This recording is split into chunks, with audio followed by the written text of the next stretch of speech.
Bonjour à tous et heureux de vous retrouver pour ce premier épisode d'essai de lancement d'un podcast quotidien. Et aujourd'hui, j'ai envie de vous partager ma réflexion qui a en partie lancé ce mouvement de je fais un podcast quotidien et je change aussi mon rapport aux réseaux sociaux et à ma communication. C'est d'arrêter de négocier et de faire des compromis. En gros, arrêter de dire ah oui, j'ai envie de ça, mais voilà. Ce n'est pas comme ça qu'il il faut faire autrement, je n'ai pas le droit, pour les autres, ça ne sera pas comme ci, ça ne sera pas comme ça, ce ne sera pas digeste, ce ne sera pas adapté. Voilà, toutes les petites histoires qu'on se raconte pour s'interdire de faire les choses à notre manière, d'une manière qui nous correspond, en essayant de se coller et de s'adapter à une vision imaginaire et supposée de ce que les autres attendent, de ce que le monde attend, de ce qui peut marcher, de ce qui peut ne pas marcher, de comment les choses fonctionnent. Et si je n'essaye pas de faire comme je le sens, comment je peux savoir si ça peut fonctionner? Si je n'essaye pas de faire comme ça me fait plaisir, comment je sais que c'est voué à l'échec? Parce que c'est clair qu'en suivant des stratégies, en suivant des techniques, ça peut sûrement très bien marcher. Mais si l'énergie n'est pas là, si la motivation n'est pas là, si je le fais pour de mauvaises raisons et si ça m'emmerde, c'est clair, c'est même si j'ai des résultats, je vais abandonner. Et si je me base uniquement sur une motivation, comme on dit dans le milieu, une motivation extrinsèque qui part de l'extérieur, qui dépend des résultats, qui dépend de ce qu'on obtient, ça va être plus difficile de me mettre en mouvement quand il y aura des hauts, quand il y aura des bas et pas que des hauts. Et c'est aussi très dur sur un lancement, parce que sur un lancement, les résultats, on ne les a pas tout de suite, ce qui est normal. Donc voilà pourquoi je vous propose, vous aussi, de vous poser la question. Là, dans comment je vis les choses, est-ce qu'il y a des choses que je m'interdis de faire sous prétexte que, entre guillemets, ce n'est pas acceptable, sous prétexte que ça n'est pas la bonne manière de faire, sous prétexte que les autres vont pas être à l'aise avec ça?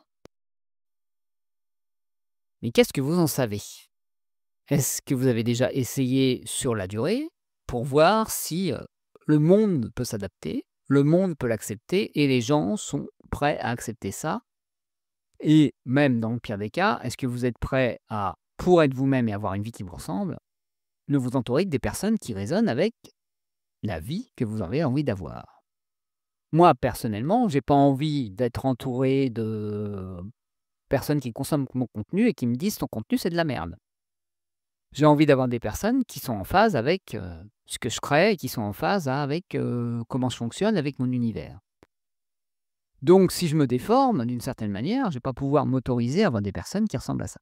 Pareil dans le couple, pareil dans les relations amicales, pareil pour le travail, pareil pour tout. Si vous vous dites déjà: «Oui, j'ai envie de vivre comme ça dans tel type de maison, mais de toute façon ça n'existe pas, autant abandonner», c'est clair que votre vie va pas être folichonne parce que vous allez vous interdire d'être heureux sans avoir testé. Certes, si vous insistez pendant 10 ans, en vous donnant le plus de moyens possible, en retirant toutes les croyances comme quoi c'est incapable et vous ne le méritez pas, c'est impossible et vous ne le méritez pas, et que là, il faut peut-être réajuster face à la réalité, c'est une chose. C'est clair, rêver de gagner, des milliers d'euros, sans lever le petit doigt, en claquant des doigts, oui, là, peut-être il y a un concept de réalité à intégrer. Mais quand, l'impossible n'est peut-être pas si impossible que ça, pourquoi ne pas se l'autoriser? C'est aussi ce que je me suis autorisé actuellement dans le couple, c'est, avec ma compagne de dire: «On repart à zéro parce que notre dynamique de couple ne nous convient pas et on décide de refonctionner autrement». Plutôt que de s'obliger à se séparer pour se dire, on a le droit à un recommencement. Tout ce qu'on se raconte, par exemple le truc: «Ah oui, mais le couple, il faut faire des concessions, il faut faire des compromis» et pourquoi? Est-ce que j'ai envie de croire à ça et est-ce que j'ai envie de continuer à nourrir ça, à nourrir cette vision des choses et cette vision de, ce sont les règles de la vie? Voilà ce que j'avais envie de vous partager aujourd'hui. Eh bien, je vous souhaite une magnifique journée.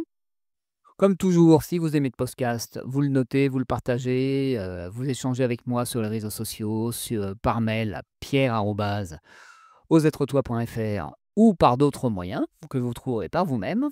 Et je vous dis à très bientôt, en toute logique demain, pour un nouvel épisode.